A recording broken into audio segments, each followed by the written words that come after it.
Assalamualaikum warahmatullahi wabarakatuh.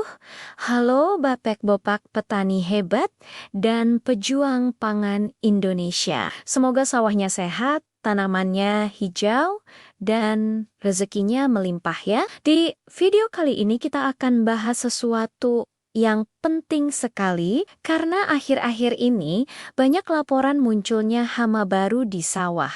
Bahkan ada yang bilang tanaman kelihatan normal, tapi kok hasilnya turun? Atau tiba-tiba daun menguning dan mengering tidak wajar?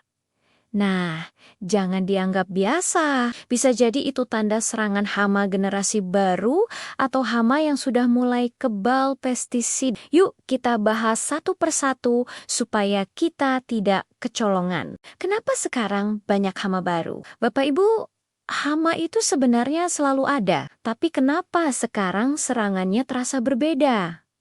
Pertama, karena cuaca tidak menentu. Kadang panas ekstrem, lalu hujan tiba-tiba. Kondisi seperti ini membuat siklus hama berubah lebih cepat. Kedua, penggunaan pestisida yang itu-itu saja. Kalau satu bahan aktif dipakai terus-menerus, lama-lama hamanya jadi kebal. Akhirnya dosis biasa sudah tidak mempan lagi. Ketiga, musuh alami makin berkurang. Laba-laba, kepik, dan parasitoid sebenarnya membantu kita. Tapi kalau penyemprotan terlalu sering dan campurannya terlalu keras, musuh alami ikut mati.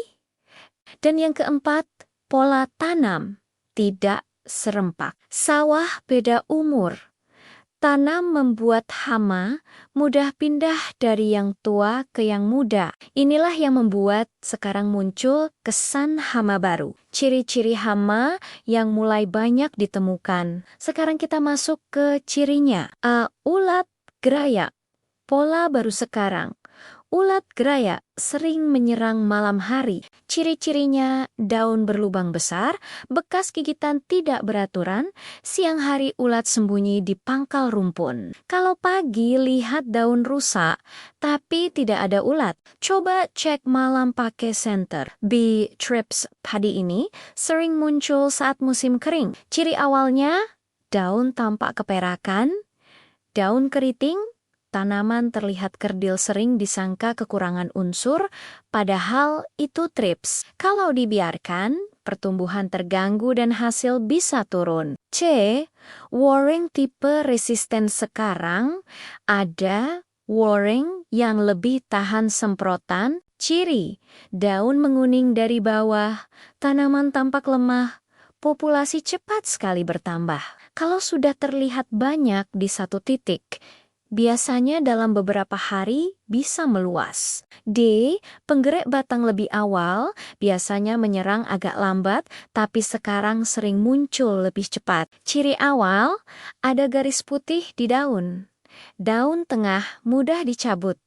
Kalau dibelah, ada larva di dalam batang.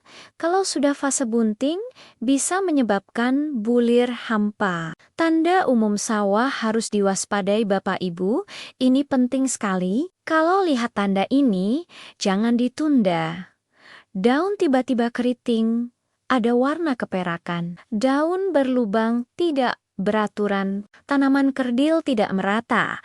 Ada telur kecil menempel di bawah daun. Semakin cepat ketahuan, semakin ringan penanganannya. Cara antisipasi sejak dini. Sekarang kita masuk ke solusi. Pertama, rutin keliling sawah minimal 2 kali seminggu. Jangan hanya lihat dari pinggir galengan, masuk ke tengah, perhatikan bawah daun. Kedua, jangan terlalu cepat semprot. Kalau populasi masih sedikit, biarkan musuh alami bekerja. Semprot hanya jika sudah melewati ambang ekonomi. Ketiga, rotasi bahan aktif, jangan pakai satu jenis insektisida. Terus, misalnya bulan ini pakai golongan A. Berikutnya ganti golongan berbeda. Ini penting untuk mencegah resistensi. Keempat, jaga pemupukan. Terlalu banyak nitrogen membuat daun empuk. Daun empuk disukai hama. Gunakan pupuk seimbang. Fosfor dan kalium cukup agar tanaman kuat. Kelima, tanam serempak Kalau bisa satu hamparan kompak supaya hama tidak mudah berpindah. Kesalahan yang sering terjadi, banyak petani panik, lalu campur 3-4 pestisida sekaligus, dosis dikurangi supaya hemat, atau malah dosis dilebihkan tanpa aturan. Ini justru mempercepat resistensi. Ingat, yang penting bukan kerasnya obat, tapi tepat jenis dan tepat waktu. Sebagai penutup, Bapak Ibu, petani hebat, hama akan selalu ada, tapi kita bisa lebih cerdas. Kuncinya ada 3, kenali cirinya, amati sejak dini, dan bertindak dengan tepat. Petani yang rajin mengamati sawahnya jarang mengalami gagal panen karena hama. Semoga video ini bermanfaat dan bisa membantu menjaga hasil panen tetap maksimal.